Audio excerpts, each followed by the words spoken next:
We're basically an international Islamic sex tourism hub. As soon as the Mirpuri, Pakistani, Biradiri clans showed up on our isles, they took our kindness as weakness and they abused our children. And it's still going on now. It's spoken about like it's a historical scandal. It's still ongoing. The scale is much broader than we ever expect. It's more than just Pakistani clans. Baroness Casey in her recent audit says the men coming over on small boats, and of course through the passport gates of Heathrow, Gatwick and Luton, are participating in this as well. We're basically an international Islamic sex tourism hub.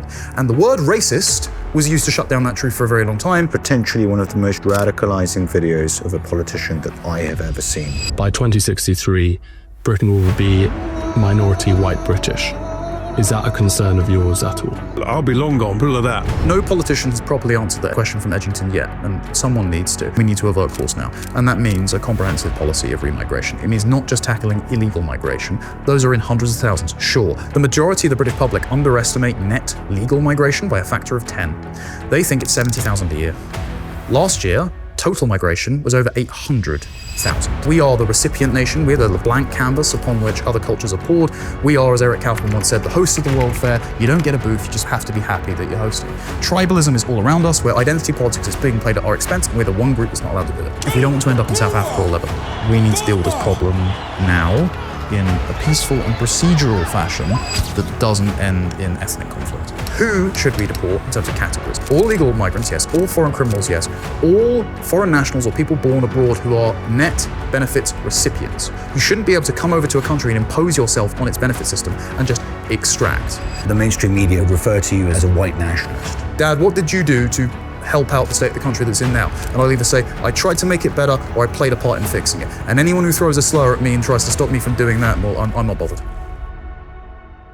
My name is Stefan Tompson. I'm the founder of Instagram24, and today I'm in London interviewing Connor Tomlinson. And I'm very excited about this interview because Connor shares my view on one important thing, that the most important issue of our time is the replacement of our people in our ancestral homelands. Connor, great to have you on. Likewise, sir. I've been meaning to do this for a while. Yeah. Talk me through what your fight is all about. What is it you're doing? The foundations of a political coalition, I think, are two things, right? A primary shared issue of concern, after which you've solved it, you have the shared vision of the good life. This is the sort of friend-enemy distinction, right? Who shares your existential vision of what is good and the kind of country you want to create versus who's trying to destroy it, subvert it, deny it. And shared moral foundations. What is our alignment criteria? And that's a character judgment. So that is wanting to build a political coalition around good men and defining politics as something my friend Dave Green says as that which you can't walk away from. So that which you can't walk away from is your number one issue. And the reason you can't walk away from it is why you build a political coalition. For me, that's the family I'm about to have. I'm sure it's the same for you. The reason I can't walk away is them. And what I can't walk away from is becoming a hated minority in my own country.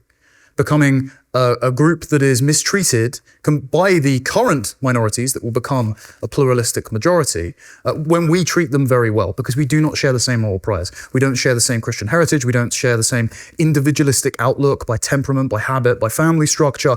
It is the turning of my country into an unfamiliar place based on policies of mass migration and state-endorsed multiculturalism that were never voted for, never wanted by the host majority population, who have had this undesirable state of affairs inflicted upon them with zero democratic consent. And so my primary issue is speaking about it, drawing awareness to it, trying to help build a political coalition around it, and not just committing to pausing that demographic revolution, but reversing it.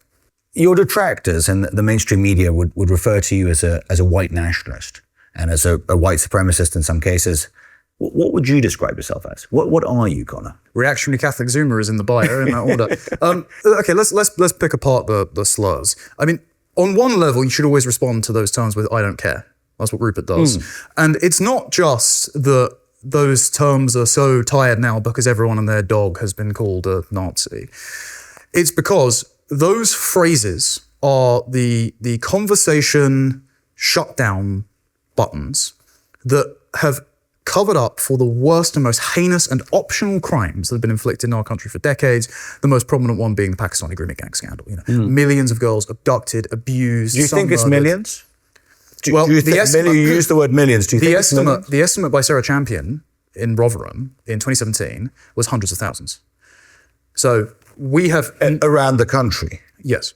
And we've known that it's gone on from earlier than first recorded. Call the Midwife. Yes.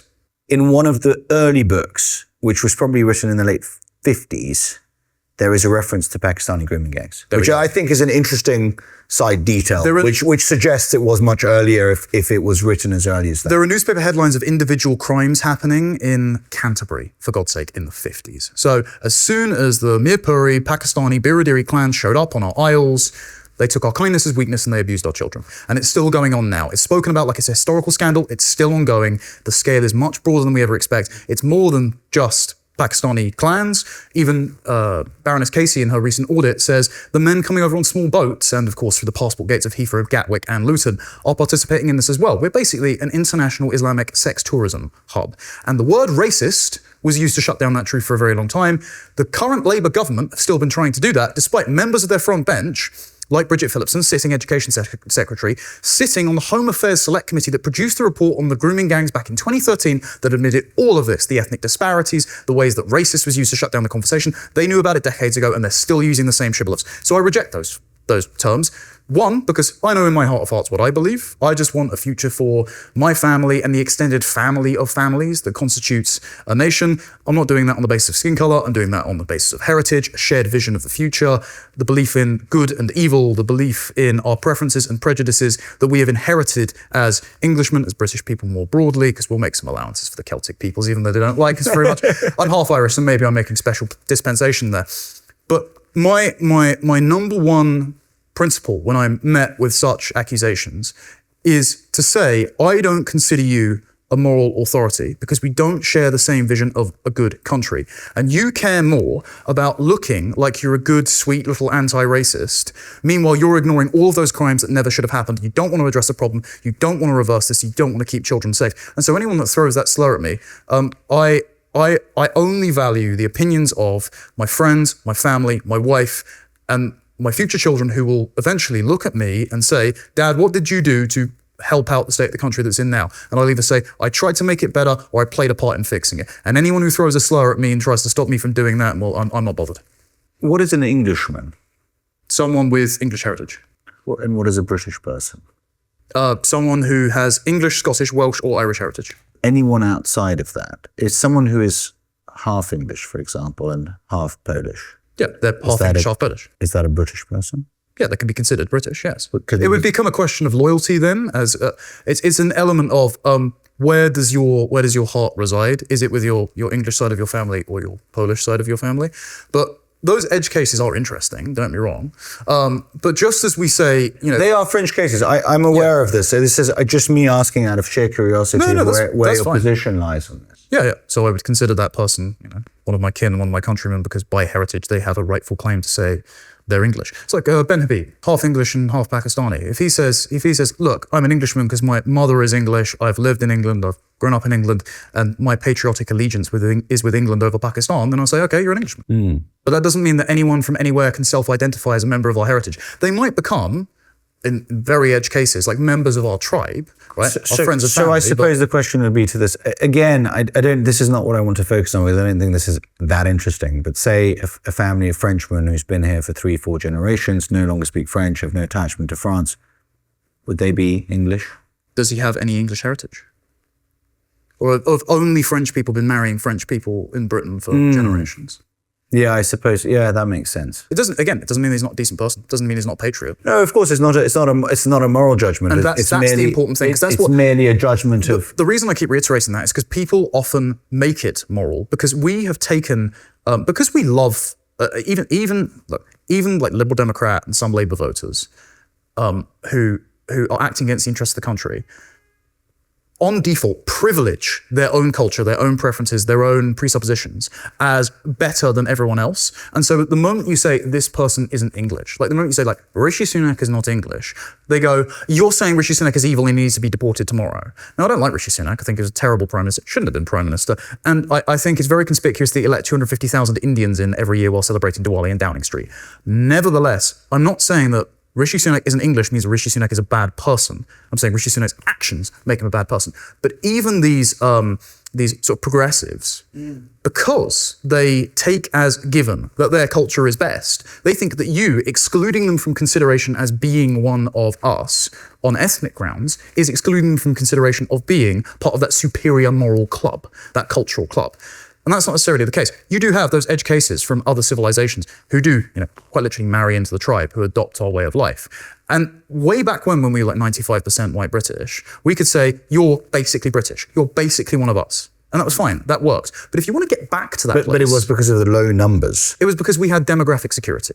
We had those stable foundations of knowing what we are. That's what Roger Scruton talks about, the pre-political we. You need to identify the constituency who share an identity on whose behalf you are collectively bargaining before you engage in the political process about economics, tax rates, energy, collecting the bins. If you fracture that pre-political we, and you spend your entire time answering questions like this without actually being able to collectively bargain and represent yourselves. And the reason this conversation's come about, I think, is twofold. Number one is because our generation is on the precipice of becoming minority, like indigenous on the heritage. Precipice, very much so. Yeah, it's about 40% is immigrant heritage in Gen Z in England. It's even worse in America. And it would be even worse in Gen Alpha. Exactly. The one that comes after Gen Z. Yeah, well, it's what my kids are facing. They're Gen Beta, though. I think we need a better name for that. Gen Beta's I'm not not calling the my best. kids Betas. But also, it's because they've looked at politics for a very long time. And the liberals mugged my reality that have migrated over to the right have decried identity politics for the last 10 to 15 years. My contention is, not only is all politics a form of identity politics, because you have to define that we, but also, even on the right, every group successfully plays identity politics. You have pandering to Hindus and Sikhs because they're against Islam and they think they're winnable constituency. Sure. However, that means that you get conservative candidates signing up to Sikh and Hindu manifestos, or Pierre Poilievre, or Peter Dutton in Australia, prostrating themselves before temples and making overtures to a foreign culture rather than, being firm about their own. And you also have, and I think this is actually a lesson for all of us, the successful collective bargaining on behalf of the Jewish community in the UK or the US, who, as soon as a terror attack is waged against them, like the recent one in Golders Green or the one in Bondi Beach, suddenly the state springs into action with recognition, a redistribution of resources, and at least the pretense that they care about them. I mean, they don't, because they're still importing loads and loads of Muslims. But when was the last time you heard about English people having the ability to collectively bargain? I mean, we've spoken about the Grooming Gangs already. The Sikhs, when they were targeted in 1988 by Muslim groups that were purposefully grooming and intoxicating Sikh girls to forcibly convert them to Islam, they formed the Sikh Protection Group under, I think his name, Moran Singh. And they successfully fended off Muslim predators because they had a sense of in-group solidarity. They acted in their interest. They protected their community. But when white Britons have tried to do this, the dads were arrested, or the girls were arrested, even worse. And it's because it is treated as, we are the recipient nation, we are the blank canvas upon which other cultures are poured. We are, as Eric Kaufman once said, the hosts of the World Fair. You don't get a booth, you just have to be happy that you're hosting. What I think is happening is we're having this conversation now, broadly on the right, but us too, is because we actually need to define our identity in concrete and exclusive terms in order to form that pre-political we, to act collectively in a situation where tribalism is all around us, where identity politics is being played at our expense, and we're the one group that's not allowed to do it. What countries are implementing policies that you would like to see Britain implement? So I would say the Hungarian pro-natalist policy was an interesting exercise before Prime Minister Orbán was voted out, because the general, even if you were to argue that they didn't see immediate results, I mean, there were very small results. I believe it was about 0.2 percentage points up. Yes, if my memory serves me right. And compared to Poland, which I would also like to see thrive, the Hungarian measures kept their birth rate up relative to the dip in the Polish birth rate when the Ukrainian war kicked off. So it seems to be an indication that it did work somewhat. Also, marriage rates doubled and abortion rates halved during COVID, which was, uncharacteristic. Nevertheless, the general direction of travel for Hungarian policy was towards securing a future for the Hungarian people and making it so the Hungarian people were the locus of moral concern from their own government rather than foreign nations or minority communities or ideological liberal abstractions. So I like that. I also would say, and I've said this before, Israel is basically a state by and for Jewish people. Now, you may quibble about the prudence of us involving ourselves in various foreign policy ventures in the Middle East. I mean, I don't think the Iran war has been that successful for the Trump administration and their ability to prosecute it. I understand why, if you're Israel, you'd want to rid yourself of your terrorist neighbors. I think our involvement isn't necessary. And I think if we do have Iranian proxies in our country, the problem is the proxies are here rather than Iran being able to fund them. If they weren't here, we wouldn't have as much of a problem. But again, the locus of concern in Israel is the Jewish people. And it would be absurd for Jews to become a minority in Israel and still say Israel would exist. And I think the same thing has to happen for England. And I will note that there are plenty of people in Britain who are concerned with the demographic security of Jews in Israel and also Jews in Britain. Fine, okay, that's all right. But the moment they're pressed about the demographic security of, let's say, the English people, without whom, by the way, Jews wouldn't be able to live here because, I mean, other nations are not quite so hospitable to them. So if that is your concern, it should be something you're concerned about. They just say, for example, like Richard Tice, well, I'll be long dead by the date that we're a minority, so we'll see. That clip, I think, is potentially one of the most radicalizing videos of a politician that I have ever seen. Yeah. It was heartbreaking.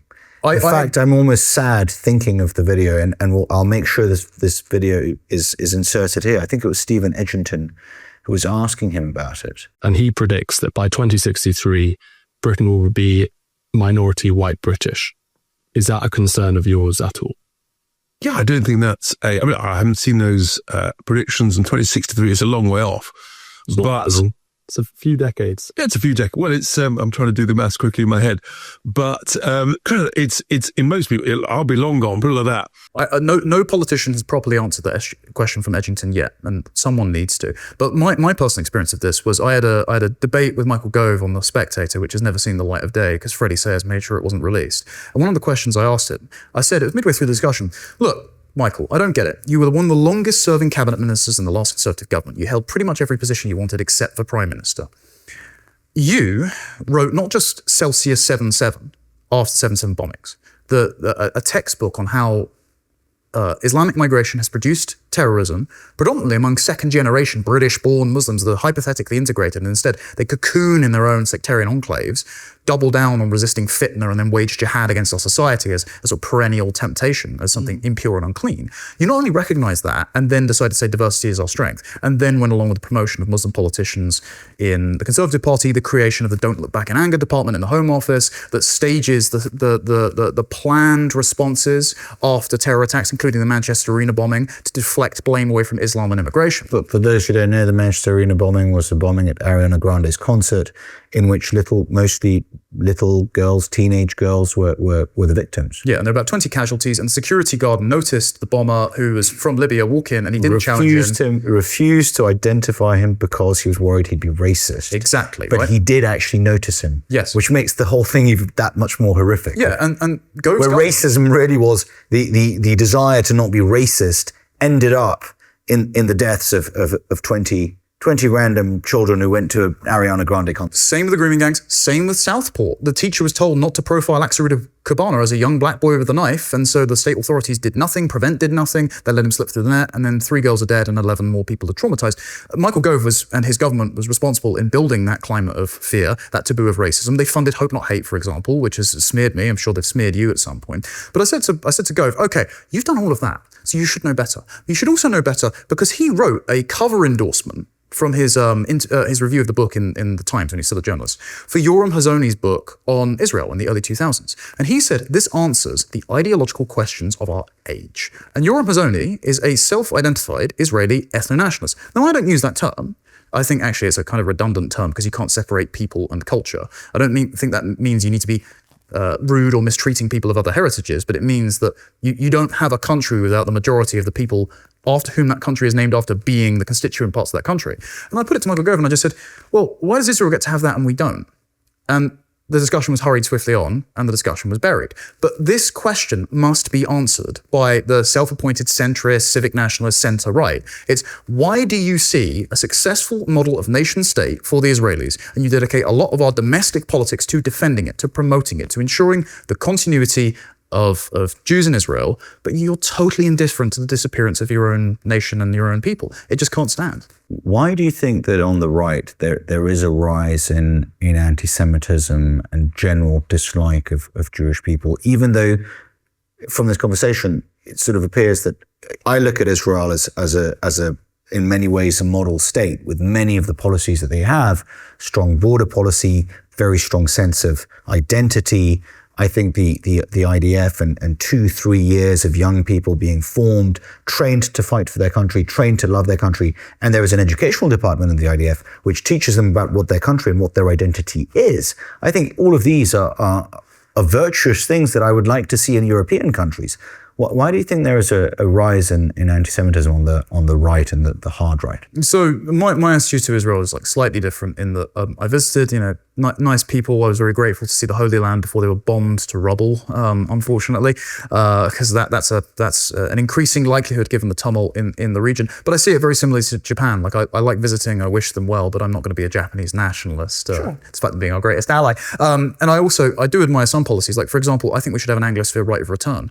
Once, let's say, all of the troublesome, uninvited guests have been evicted from our country, sure, we might have some labour shortages. So it'd be wonderful to see some sort of heritage Americans and Aussies come back. And that'd be fantastic. But why do I think there's a rise in sort of hostility to Zionism, Judaism, Israel on the right? I think it's because for a very long time, all of the people that have been sustaining that double standard have had the microphone. I mean, you only have to look at Reform launching their Jewish Alliance event. I mean, first of all, the Reform Party have one of the advisors to Labour Prime Minister Isaac Herzog running their Reform Friends of Israel. So you've got members of Jewish Labour, Israeli Labour, running your Patriotic Party's Jewish Association. That just seems very silly.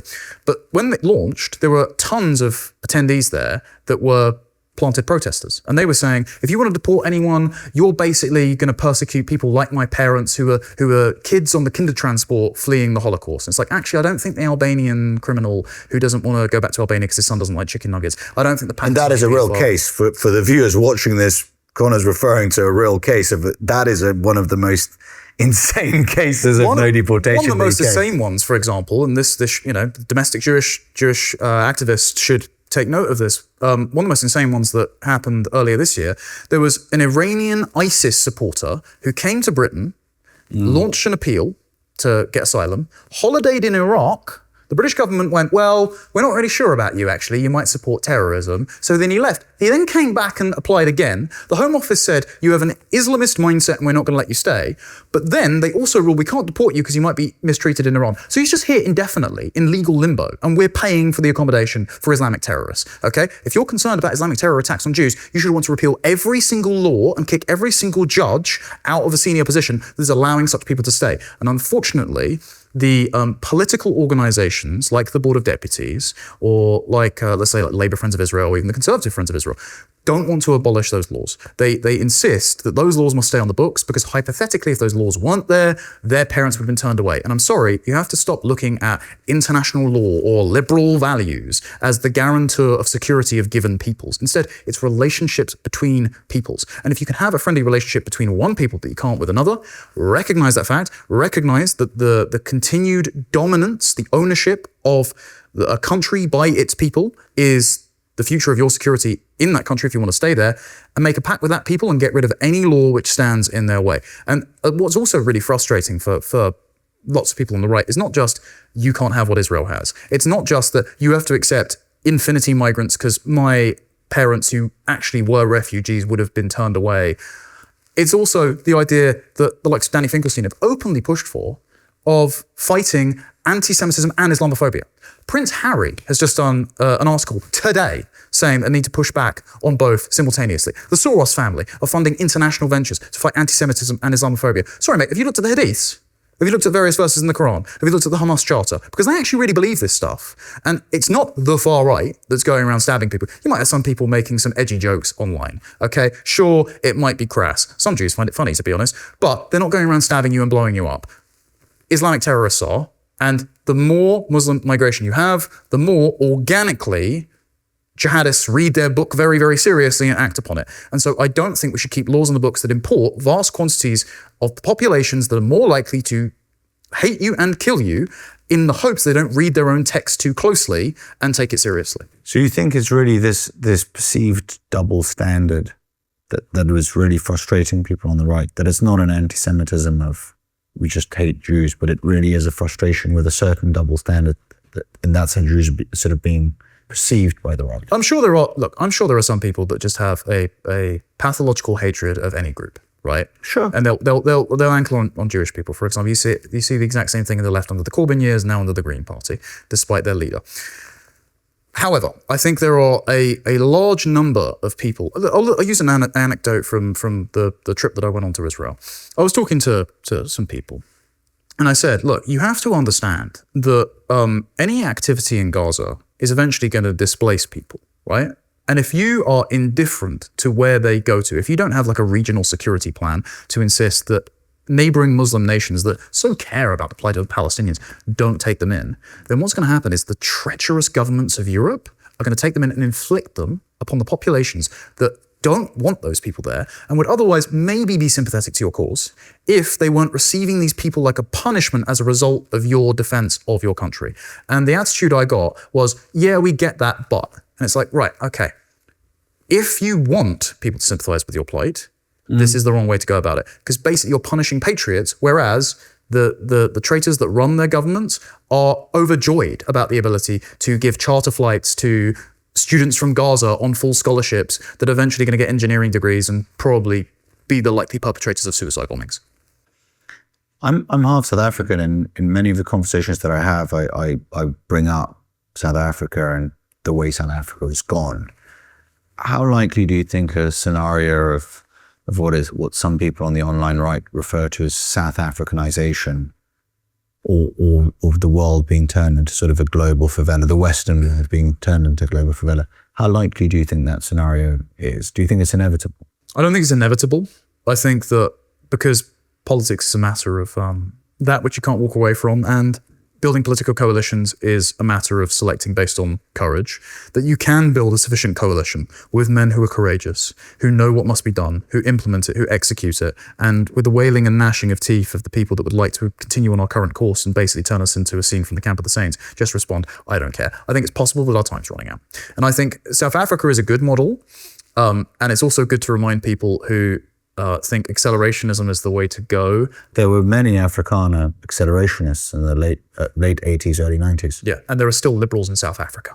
There are many liberals in South Africa. Exactly. And they all have bars on the windows. Curiously, I wonder why. But I think Lebanon is also the other model. My friend Faraz Madad will be able to speak on this at length, but we will break down into tribalism where the state is controlled by ethnic kleptocracies that distribute resources to their ethnic tribes. It's like African dictatorships that build a road to their dad's house the first time they get a kickback from the Chinese, and then punish their ethnic enemies. And that is the breakdown into friend-enemy politics along very vindictive lines. It's the definition of justice that's the most perverse in Plato's Republic. You know, punishing your enemies, rewarding your friends, and that was delivered by a guy whose name translates from the ancient Greek to warlord. If we don't want to live in a state run by basically an Islamic warlord, then we need to avert course now, and that means a comprehensive policy of remigration. It means not just tackling illegal migration; those are in hundreds of thousands. Sure, they're committing vast amounts of sex and violent crimes. They're the most egregious eyesore of dinghies crossing the boat. It's an example of unfairness. But the majority of the British public underestimate net legal migration by a factor of 10. They think it's 70,000 a year. Last year, total migration was over 800,000 a year. And so they're seeing lots of people in the high streets, like turning their towns and cities into a promenade of dodgy barbershops, neon vape shops, illicit drug dealings, you know, all the delivery riders circling like flies around a turd. They're seeing that and they're thinking, well, these people are illegal, so we can just send them home tomorrow. What they don't understand is it's legal. And so we're going to have some seriously drastic measures. We're going to have to abolish the entire asylum system. We're going to have to revise pretty much every asylum grant for the last few decades. We're going to have to start repealing citizenships. We've got the precedent with the Shamima Begum case. I think it shouldn't just be Shamima Begum. It should be anyone who thinks and acts like her. Could you explain for people who are not familiar with the case? You usually speak to a British audience. Many of our viewers are not British. The majority aren't. Explain the Shamima Begum case. So Shamima Begum was a 15-year-old of Bangladeshi heritage, born in Britain, lived in Bethnal Green near Whitechapel, the place that you went round with Apostate Prophet, actually. And she went over with 2 friends to join ISIS. She married an ISIS fighter. She gave birth to multiple children. Some didn't survive. She was part of the morality police. She stood by as they were cutting off heads. She held a Kalashnikov. She enforced Islamic dress codes. And then when ISIS fell, she suddenly dressed down, took her niqab off, decided to do her hair, and went, oh, well, I haven't really done anything wrong except for join ISIS, so can I be brought back, please? And Sajid Javid, who is usually appalling, like his brother actually oversees immigration at the Home Office, and he's part of this sort of second-generation immigrant network that decides that any immigration policy that restricts in favour of the natives is actually racist. He responded to the 2021 census data that found that London is a minority English city with so what. Nevertheless, as Home Secretary, he stripped her citizenship. And that was challenged by the courts. It went all the way up to the Supreme Court, who didn't hear the case. The last judgment was at the High Court, and they upheld it. And that's because over the years, because of successive pieces of immigration legislation, the ability to strip citizenships is now an executive power enjoyed by the Home Secretary. They can do it on the grounds of, if it's in the interest of the public good, to do so. And now, thanks to new powers passed, I think it was in early 2025, ironically under the Labour government, they have an indefinite number of appeals. And if the citizenship has been stripped and the person who's been stripped from appeals, the government can continue to appeal and exhaust the appeals process. And while the person is appealing, their citizenship isn't returned. And they don't have to have a citizenship elsewhere. They don't need to be a dual citizen, because in Shamima Begum's case, she wasn't. She was just a British citizen, but she, by blood, was hypothetically eligible for Bangladeshi citizenship. So that means not only are there plenty of people who we can strip citizenships from. For example, there are, as of 2019, a report that David Lammy actually wrote the foreword to, there are at least 1.9 million of people of immigrant heritage in this country with a criminal record. Why do we have foreign criminals in our country? 1.9 million people in the UK of foreign background with a criminal record. That was 7 years ago, so it's even worse And by now. criminal record, we're talking about, it could be something as banal as a driving offence. Sure. What would a criminal record, what would it be? It could be anything from shoplifting to mass murder. 1.9 million. Yes. And That is a crazy statistic. the repeat offending rate is, of course, very high. Why do we have foreign criminals who are living... So why don't we denaturalize those people? Why don't we denaturalize all of the sectarian Islamic candidates currently running as independents or Greens, culturally terraforming areas of our country like Birmingham and Sparkhill and Manchester and Luton into Bengali and Pakistani slums? Who consents to that? Nobody wants it. If you want to be a politician and turn your country into a hideous caliphate, you can go to all of the various ones that are already doing that and leave us alone. Thank you very much. What we need is someone with the courage to be able to do that, because we enjoy all those powers already. The only thing you need to do in order to get that through is restore parliamentary sovereignty by doing things like abolishing the Supreme Court, bridging judges to heel, making the Office of Budgetary Responsibility, the Bank of England, the Judicial Appointments Committee, all of these things accountable to ministers. You need to be able to hire and fire civil servants again, so they can't just block your agenda. You need a parliament, one parliament, about 400 patriots with pre-drafted legislation that on day one restores supremacy to His Majesty's government. And if you're willing to do that, and you're then willing to grasp the nettle on the immigration issue, we can turn this around within 2 electoral cycles. In your dream utopian version, how many people are you deporting? Well, I got asked this question the other day, and I don't know a hard number because we actually don't know the population of the country. Like, the estimates are that we've been at 80 million for a few years. And is this based on, I saw this incredible report that suggested that the data from supermarkets suggested there were many more people that, for some reason, shops in Britain were selling by a factor of, I think it was about 20% more than shops in France, which suggested the population would have been at least 20% higher. It's that plus sewage, plus phone contracts. It's also the fact that all the data we have on just illegal migrants, by the way. Back in 2017, it was estimated that 1 in 13 people in London was an illegal migrant. That was an undercount. 1 in 13? Yes. It was estimated that at least 1.2 million illegal migrants were here in 2017. In 2019, one of the senior civil servants at the Home Office said that 150,000 people a year overstayed their visa and they just stayed as illegal migrants. 2019. That's before the Boris wave. That's before the small boat crossings. So since then, we've had millions more people. We've abolished exit checks. When the Boris wave started, they stopped recording the number of people that came in and went out. So Tony Blair abolished exit checks outright. The Home Office no longer even estimates the data. There could be 3 to 4 million illegals here, not even mentioning the vast quantities of legal migrants that have been brought here. under the Boris wave since Tony Blair. So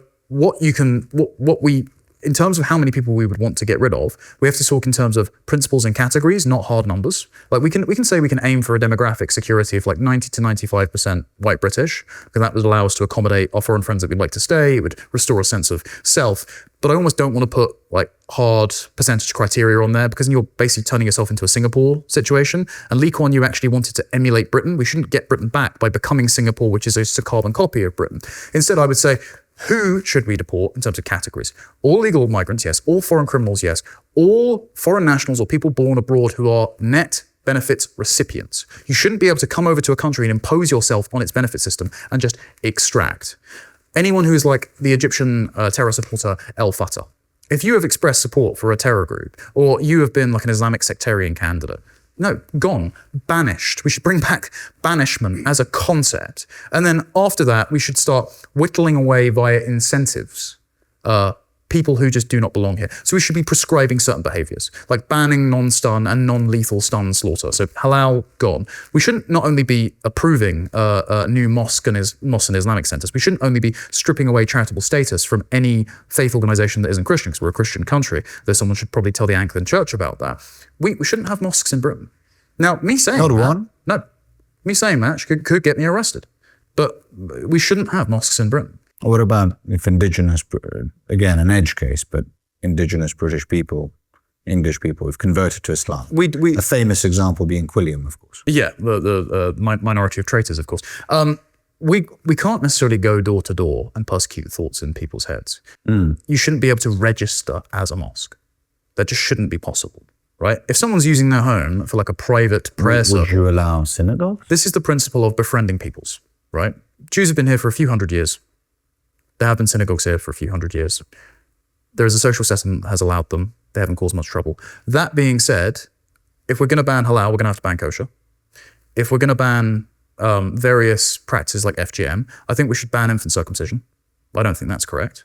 And so, unfortunately, there will be some people that decide, well, I can't stay here because that's not letting me live out my faith. That's not particularly targeting those people, but Israel makes policies according to the prejudices and preferences of its heritage majority. I think the English should be allowed to do the same.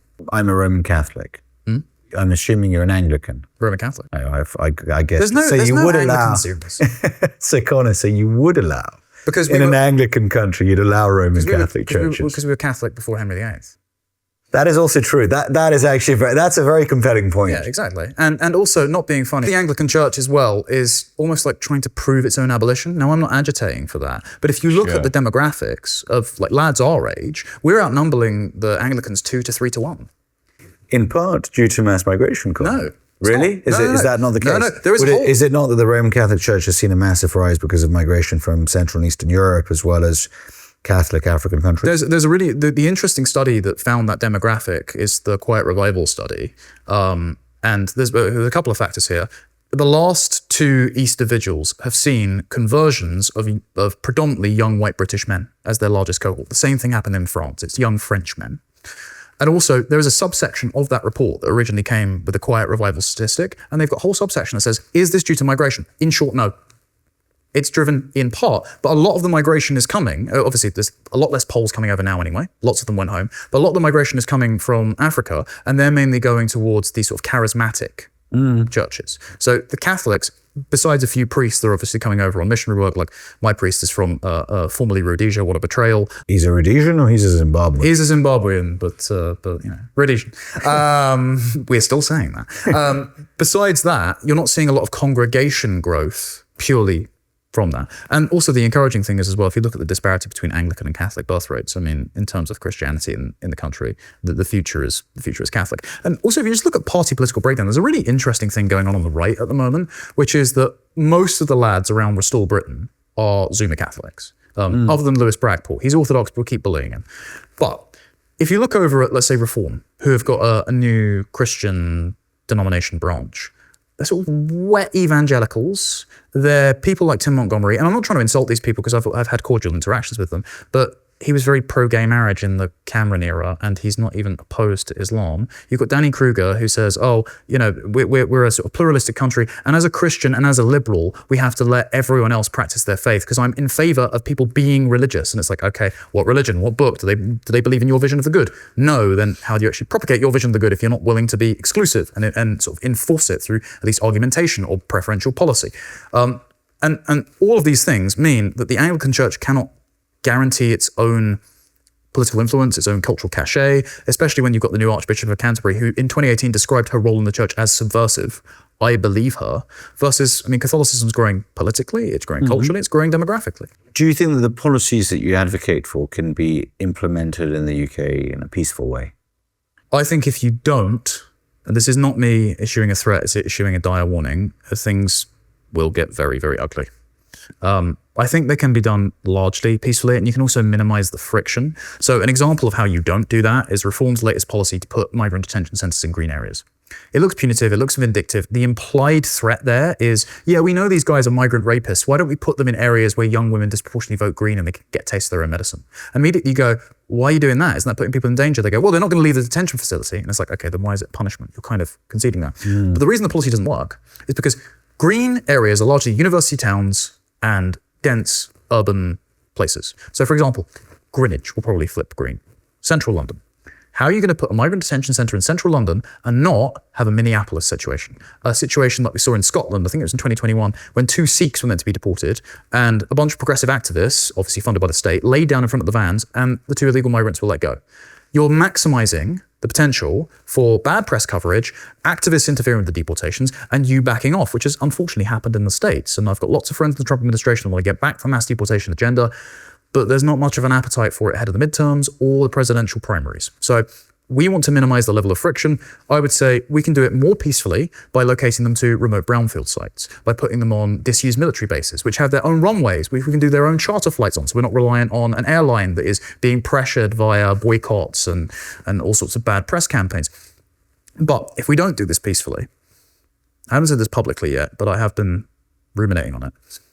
Mass population exchanges happened throughout the 20th century, and they were not without bloodshed. We recently had the example of the Pope going over to Algeria and laying a wreath for people who died during the Algerian uprising. And bear in mind, they were murdering Christians, which I think was a real faux pas by the Pope. I understand we're meant to be prudent when making those criticisms, but I think it was poor. But during that decolonization process, that was a really brutal and bloody way of doing it. Like during The French, the Pieds Noirs, were threatened if they did not leave, they would be pushed into the sea. Suitcase or the coffin. Sure. And I think it's going to get to the extent of where, and this is why there's been a lot of discourse about civil war or civil conflict and with that becoming fairly mainstream to the extent that the ECR, which is a collection of centre-right political parties in the European Parliament, recently held a conference headed by Charlie Weimers from the Swedish Democrats and Marion Maréchal Le Pen from the Rassemblement National, literally entitled, "Is Civil War Coming to Europe?" And they had several fascinating speakers there, including Professor David Betts, who is a professor at King's. And this was a mainstream political event discussing a potential ethnic conflict taking place in Europe. Do you think that this is a likelihood, Connor?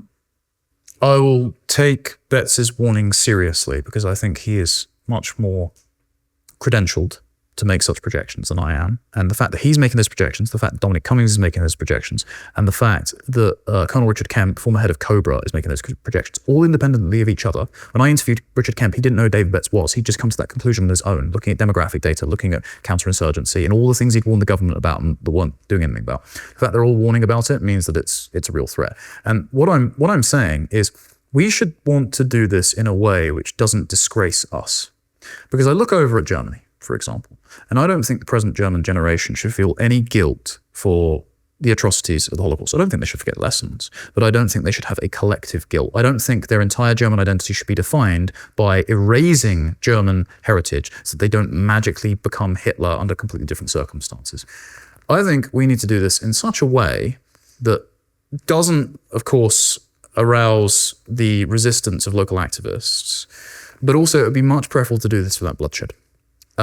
And I think that we are the side that would prefer not to engage in bloodshed. I don't think, let's just say these Islamic enclaves that are harboring their fugitives, that have known about Pakistani grooming gangs for decades and done nothing and actually justified the brutality against the girls. I don't think that they're inclined to be as peaceful. I think they're more inclined to instigate violence. And so I would say, if we don't want to end up in South Africa or Lebanon, or, and this is what I've been mulling over, if we don't want to end up in the situation where, like the Algerians, we're going to the extent of digging up Muslim burial grounds and sort of defiling what isn't sacred to us, but sort of doing something very uncomfortable, we need to deal with this problem now in a peaceful and procedural fashion that doesn't end in ethnic conflict. How would you punish the perpetrators of the Pakistani grooming gangs? Death penalty for the perpetrators, and all of the families that knew about it just have to go. And the problem they've got is that it's such a ubiquitous crime. There are so many people that not just perpetrated it in these small enclaves, but the community knows about it. And we've got this from Muslim writers, not just Taj Hargay, but the Mohammed Shafiq, the founder of the Ramadan Foundation, wrote in 2016 when some of his cousins were convicted. And he's been speaking out about it for a long time, so he wasn't implicated in that. But he wrote in the Mail that the problem is the British Pakistani community itself. For too long, they've had their head in the sand, and those that have spoken up have been accused of siding with the white enemy.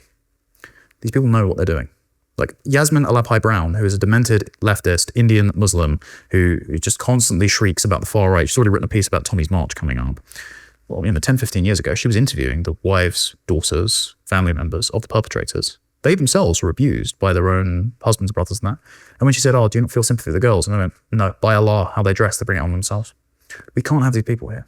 And we do things in our individualistic Christian heritage, but for us, proper Christian way. We do things according to our conscience. We judge people based on their behavior, right? This is why I don't like talking in group category terms, but in an increasingly tribalistic society, we have to talk about it because it is a phenomenon whether we like it or not. And I think one of the wonderful things about the right and intelligent people on the right is that we understand that there are characteristics that define a group, but we still approach most individuals. I at least try to approach each individual, whatever group they come from, as an individual first and foremost, and give them the God-given dignity that they deserve as an individual. Yes. But also having the intelligence to say, well, a Somali migrant is much more likely to commit benefit fraud than any other migrant, right? And that's just the group characteristic, and that's what the statistics say, but that doesn't mean that every single Somali is. And that's I resent the accusations towards me of saying, you lump all these people together and can't judge. I can judge them, and yes. I do judge them as individuals. And by judging them as individuals, it's going to look like collective punishment. And this is the thing that we have to understand, is that the crime is so unilaterally inflicted by one group on another, and the recipient group doesn't see things in terms of groups, but the offending group really does, that the level of denaturalization and expulsion that will probably have to happen. And I only say this from having done a lot of deep reading on the grooming gangs, from doing a fair amount of reporting on it, and owing, of course, a lot to the people that came before me, by far, who've done a lot more to really break ground on this issue.